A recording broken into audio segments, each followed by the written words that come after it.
तो दोस्तों, ये जो प्रश्न है जो कि एक व्याख्या है MHD 4 का, जो कि जून 2024 में आया हुआ क्वेश्चन है। ठीक है, प्रश्न यह है कि हर एक के पास एक ना एक वजह होती है। इसने इसलिए कहा था, उसने उसलिए कहा था। मैं जानना चाहता हूँ कि मेरी क्या यही हैसियत है इस घर में कि जो जब जिस वजह से जो भी कह दे मैं चुपचाप सुन लिया करूं। हर वक्त की धत्कार, हर वक्त की कोच, बस यही कमाई है यहाँ मेरी इतने सालों की। ये जो एक मतलब पंक्ति आप लोग देख पा रहे हैं जो मैंने अभी अभी पढ़ा, ठीक है, रेड कलर में, ये क्वेश्चन पिछले एग्जाम में आया हुआ है जो कि जून 2024 का पेपर है। ठीक है, तो चलिए अब हम लोग जान लेते हैं इसका आंसर क्या लिखना है, कैसे लिखना है। अगर आप लोगों के एग्जाम में ये क्वेश्चन देखने को मिल जाता है तो आप इसका आंसर कुछ इस प्रकार ही लिखेंगे। पहले संदर्भ लिखेंगे, फिर प्रसंग लिखेंगे, उसके बाद इसकी व्याख्या लिखेंगे। ठीक है, तो देखिए आप लोग, संदर्भ क्या है कि प्रस्तुत काव्यांश जो है ये हमारी पाठ्य पुस्तक MHD 4 नाटक और अन्य गद्य विधा में संकलित मोहन राकेश द्वारा रचित जो आधे अधूरे नाटक है उसी से लिया गया है। मतलब आधे अधूरे नाटक से लिया गया है। आधे अधूरे अधूरे हिंदी रंगमंच का एक युगांतकारी यथार्थवादी नाटक है जो आधुनिक शहरी मध्य वर्गीय जीवन की विसंगतियों, पारिवारिक टूटन, भावनात्मक असंतुलन और अस्तित्ववादी त्रासदी को अत्यंत प्रभावशाली ढंग से चित्रित करता है। मतलब ये आधे अधूरे जो हिंदी रंगमंच का एक नाटक है, ठीक है, ये हमारे मध्य वर्गीय जो शहरी जीवन के लोग, शहर में रहने वाले जिन मतलब जो लोग हैं जिनका मध्य वर्गीय जीवन है, मिडिल क्लास वाले, ठीक है, उनके जीवन में विसंगति जो फैली हुई है, मतलब परिवार में जो झगड़ा होता है, भावनात्मक असंतुलन जो बना रहता है, ठीक है, इन सभी को रेखांकित करता है। यह नाटक किसी पारंपरिक कथा का अनुसरण नहीं करता। मतलब यह नाटक किसी पुरानी जो नाटक हो, कथा हो, उसका कोई मतलब यहाँ पे रोल नहीं है। ये सच्चाई है, ठीक है। यह बल्कि यह जीवन के अधूरेपन को उसके समस्त कटु यथार्थ के साथ प्रस्तुत करता है। मतलब जीवन में कोई व्यक्ति अकेला हो जाता है तो उसको उसके साथ कैसा व्यवहार किया जाता है, ये उसी का एक सच्चाई हमारे सामने लेकर आए हैं। कौन लेकर आए हैं? तो मोहन राकेश, ठीक है। इसके पात्र, मतलब इस नाटक के जो पात्र हैं, न तो पूर्ण है और न ही संतुष्ट है। मतलब खुश तो है, दिखते ही नहीं है, वे सब असंतोष, द्वंद और अपूर्णता के शिकार हैं।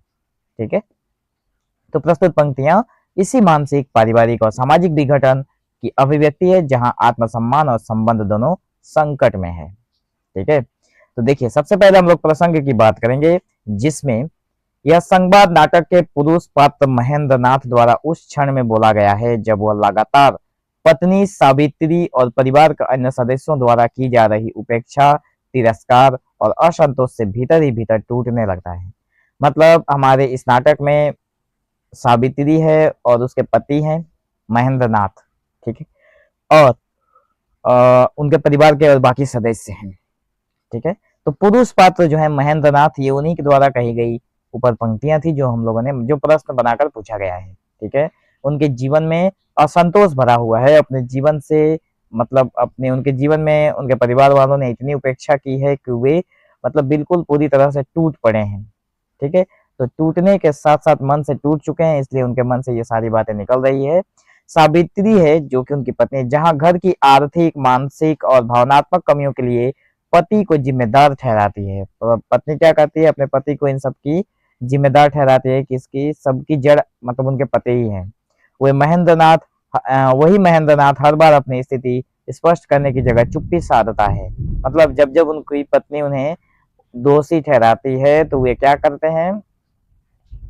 हर बार चुप होते रहते हैं, चुप्पी साध लेते हैं और कुछ कहते नहीं है। लेकिन इस बार वो फट पड़ता है, ठीक है, लेकिन उनकी जो चुप्पी होती है इस समय वो फट चुकी है और यह संवाद उसी दबी हुई वेदना और आत्माभिमान के विस्फोट का रूप है। ये जो उन्होंने सवाल पूछा है कि क्या मेरे इतने सालों से इस घर में मैंने जो किया है, क्या मेरे बस यही कमाई है यहाँ मेरी इतने सालों की? ये जो अंतिम लाइन है ये बहुत ही कड़वाहट भरा है। ठीक है, तो हाँ, यह क्षण जो है एक व्यक्ति की आत्मा की चित्कार है और जो अपने अस्तित्व, अपनी हैसियत और अपनी कमाई पर प्रश्न चिन्ह लगते देख रहा है। ठीक है, यहाँ पे उसके बाद व्याख्या की बात करते हैं। आशा करता हूँ यहाँ पे समझ में आ गया होगा। ठीक है, बहुत ही सीधी और सपाट लैंग्वेज में आंसर बनाया गया है ताकि आप लोग इसको आसानी से समझ सकें। ठीक है, अब देखिए व्याख्या। सबके पास वजह है पर मेरी नहीं। ये जो एक मतलब व्याख्या में जो लाइनें हैं, लाइन कौन सा है कि हर एक के पास एक ना एक वजह होती है, लेकिन इसका एक सब पॉइंट यहाँ पे बना दिया गया है ताकि आप लोग याद रख पाए। सबके पास वजह है पर मेरी नहीं।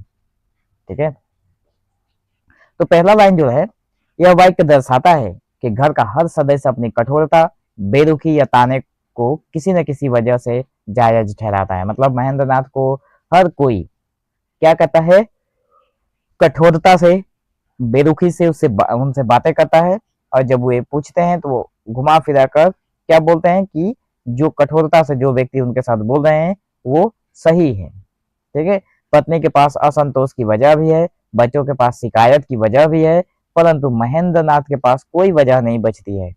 उसकी चुप्पी का उसका अपराध बन जाता है, उसका चुप रहना ही उसका अपराध बन जाता है। वह सवाल करता है कि क्या उसकी उपस्थिति इतनी तुच्छ है कि कोई भी कुछ भी कह दे और वो सिर्फ सुनता ही रहे। मतलब कोई भी घर का व्यक्ति उसको कुछ भी बोल दे और उसे सुनता रहे, क्या उसकी स्थिति इतनी ही है? वही पूछता है वो बार बार। ठीक है, दूसरा है आत्मसम्मान का क्षरण। मतलब आगे कि मैं जानता हूँ, अगली जो कहा मतलब लाइन है उसमें है कि मैं जानना चाहता हूँ कि मेरी क्या यही हैसियत है इस घर में।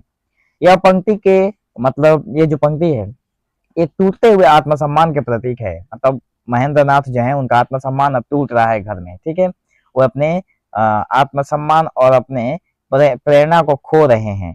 तो महेंद्र नाथ अब पूछने लगता है कि क्या वो केवल एक अनुपयोगी पुरुष है जिसकी घर में कोई प्रतिष्ठा ही नहीं है।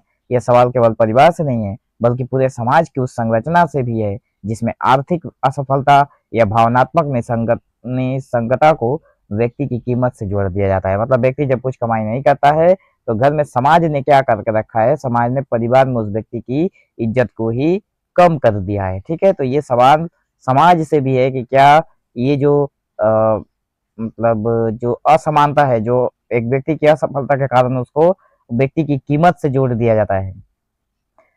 तीसरा नंबर इसमें बिंदु एक निकल कर आता है जो कि बस यही कमाई है जो पूछा है उन्होंने। बरसों की सेवा पर प्रश्न चिन्ह भी लगता है इसमें। क्या मेरी इतने सालों की यही कमाई है? बस यही कमाई है।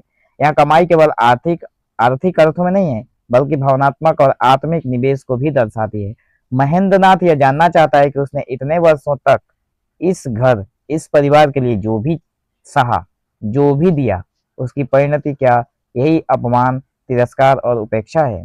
यह पंक्ति एक ऐसे पुरुष की गहराई से उठती आक्रोश भरी पुकार है जिसे अपने जीवन की पूरी सार्थकता पर ही संदेह होने लगता है।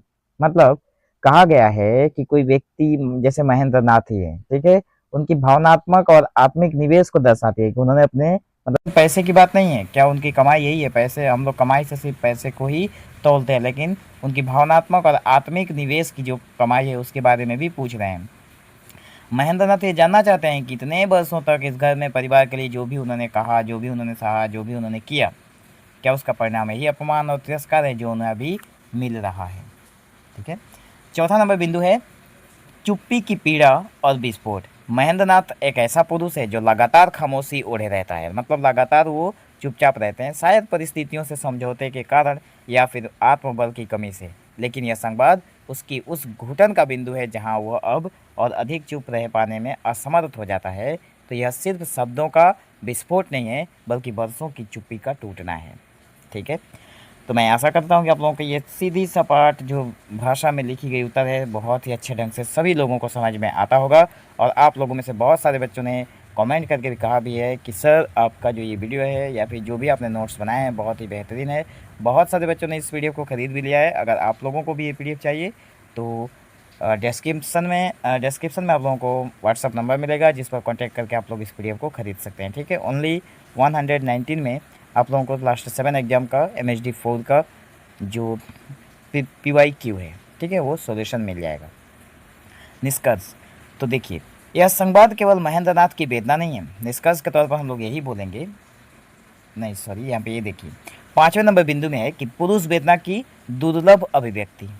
5वां नंबर एक बिंदु निकल कर आता है कि आमतौर पर साहित्य और समाज में स्त्री की वेदना को अधिक स्थान मिला है। ठीक है, अगर हम लोग प्रीवियस कोई भी साहित्य निकाल कर देखें तो उसमें समाज में जो स्त्री वर्ग है उनकी भावनाओं को, उनकी वेदनाओं को ज़्यादा स्थान मिला है। किंतु यह संवाद उस पुरुष की पीड़ा को उजागर करता है जिसे न तो घर में सम्मान मिलता है, न बाहर कोई मूल्यांकन। उसकी भूमिका केवल दायित्व निर्वाह तक ही सीमित रह जाती है और अंततः वो भावनात्मक रूप से निर्वात में चला जाता है। मतलब न उसको समाज अपनाता है, उस व्यक्ति को, जो व्यक्ति मतलब सारी ज़िंदगी अपनी कमाई, अपनी जितना सब कुछ किया अपने परिवार के लिए, इतना सब कुछ करने के बाद भी उस व्यक्ति को न सम्मान मिलता है और ना ही मतलब उसका कोई मूल्यांकन करने के लिए रहता है। ठीक है, तो मतलब वो कहना चाहता है कि वो केवल दायित्वों का निर्वाह करने के लिए आया था और उसके दायित्व जब ख़त्म हो जाते हैं तो उसको लोग इज्जत देना भी भूल जाते हैं, सम्मान देना भी भूल जाते हैं। ठीक है, चाहे उसके घर वाले ही क्यों ना हों। तो निष्कर्ष के तौर पर हम लोग यही बोलेंगे कि यह संवाद केवल महेंद्र नाथ की वेदना नहीं है, बल्कि समकालीन मध्यवर्गीय परिवारों की उस गूंजती हुई आंतरिक टूटन का प्रतीक है, जहां संवाद नहीं केवल अपेक्षाएं होती हैं, जहां सहयोग नहीं केवल हिसाब हिसाब होता है। मतलब संवाद नहीं होता है, केवल अपेक्षा होती है कि ये ला कर देंगे, वे वो ला कर देंगे। जहाँ पे कोई किसी को सहयोग नहीं करता है, बस हिसाब किया जाता है कि कौन कितना क्या कर रहा है। तो आधे अधूरे नाटक अपने पात्रों के माध्यम से आधुनिक जीवन की उस त्रासदी को उजागर करता है जिसमें हर व्यक्ति अपने अपने तरीके से अधूरा है और दूसरों की अधूरता को ही अपने दुख का कारण मानता है। ठीक है, तो ये संवाद उस अधूरेपन की चरम व्यंजना है जिसमें आत्मसम्मान, भावनात्मक अपेक्षाएं और पारिवारिक निष्ठाएं सब कुछ दम तोड़ती प्रतीत होती हैं। तो दोस्तों, मैं आशा करता हूँ कि आप लोगों को ये वीडियो पसंद आया होगा। अगर वीडियो अच्छा लगा हो तो मेक श्योर चैनल के साथ बने रहें, ताकि हम लोग नेक्स्ट वीडियो जब भी लेकर आएँ इस क्वेश्चन की ग नंबर जो क्वेश्चन आया हुआ है एग्जाम में, तो आप लोगों को इसका नोटिफिकेशन है वो तुरंत मिले, ताकि आप लोग वीडियो को वॉच कर पाएँ एग्जाम से पहले। ठीक है, तो मिलेंगे हम लोग एक नए वीडियो में, तब तक के लिए धन्यवाद।